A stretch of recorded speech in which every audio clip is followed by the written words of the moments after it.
You woke up this morning from a dream. Maybe you were being chased. Maybe you were falling. Maybe someone you haven't thought about in years showed up for no reason. You probably shrugged it off. Just a weird dream. But here's the question almost no one thinks to ask. 70,000 years ago, before cities, before writing, before anything we'd call civilization, your ancestor woke up from a dream too. And the real answer to what they dreamed about is far stranger than you'd expect.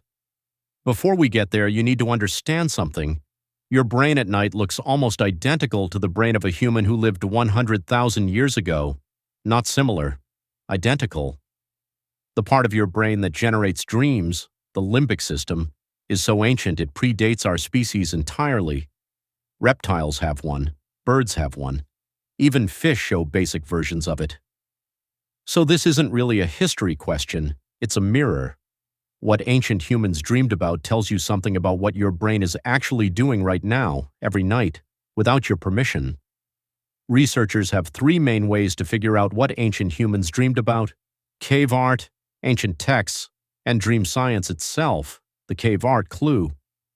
The oldest known cave paintings, Lascaux in France, Altamira in Spain, Chauvet, are 30,000 to 40,000 years old.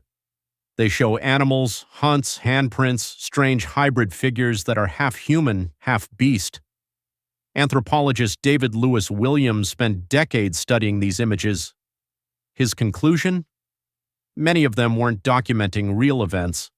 They were documenting altered mental states, visions, trances, and almost certainly dreams. The therianthropes, those half-animal figures, appear in the dreams of modern hunter-gatherer societies even today. The Sand people of southern Africa, who have lived largely unchanged for thousands of years, describe nearly identical imagery in their own sleep visions, the ancient text clue. The oldest dream record ever found is from Mesopotamia. Around 2100 BCE, the Sumerian king Gudea described a dream in vivid detail: a giant figure, a woman with a stylus, a storm, a donkey. The dream told him to build a temple. The Epic of Gilgamesh, considered the world's first great work of literature, begins with a dream. Gilgamesh dreams of a meteor falling from the sky, which his mother interprets as the arrival of a companion, Enkidu. Ancient Egypt had professional dream interpreters. The Beatty Papyrus from around 1279 BCE lists hundreds of dream symbols and their meanings. Seeing a large cat in a dream meant a good harvest was coming. Drowning meant your dead relatives were calling for you. These weren't superstitions. These were serious attempts to decode a signal that felt real, urgent, and impossible to ignore. The neuroscience clue. Here's where it gets interesting.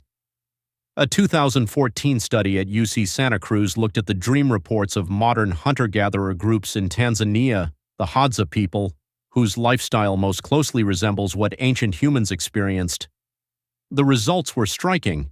Their dreams were dominated by four things: animals, physical threats, social conflict, and the landscape around them. Not abstract problems, not careers, not relationships played out in complex dialogue. Predators, territory, survival, tribe. The leading theory of why we dream, called the threat simulation theory, developed by Finnish psychologist Antti Revonsuo, says dreaming evolved specifically to rehearse dangerous situations. Your sleeping brain is a flight simulator. It runs you through threats so that your waking self is faster, calmer, better prepared. Ancient humans dreamed about lions because running from lions was something that could kill you. The dream was training. Here's the part nobody talks about. Ancient humans dreamed more than you do, not because their brains were bigger, but because they slept differently. Anthropologist Jerome Siegel studied the sleep patterns of three pre-industrial societies: the Tsimane in Bolivia, the San in Namibia, the Hadza in Tanzania. None of them slept in one long 8-hour block. They slept in two phases, with a natural waking period in the middle of the night. This biphasic sleep pattern, as researchers call it, produces longer, more vivid REM cycles. More time in REM means more dreaming, more complex dreaming, more emotionally intense dreaming. The modern 8-hour sleep, in one unbroken chunk is actually an industrial invention. Before electric lighting, before factory shifts, almost no one slept that way. Your ancestors' dream life was richer than yours, not because of magic, because of darkness. So what does this mean for you?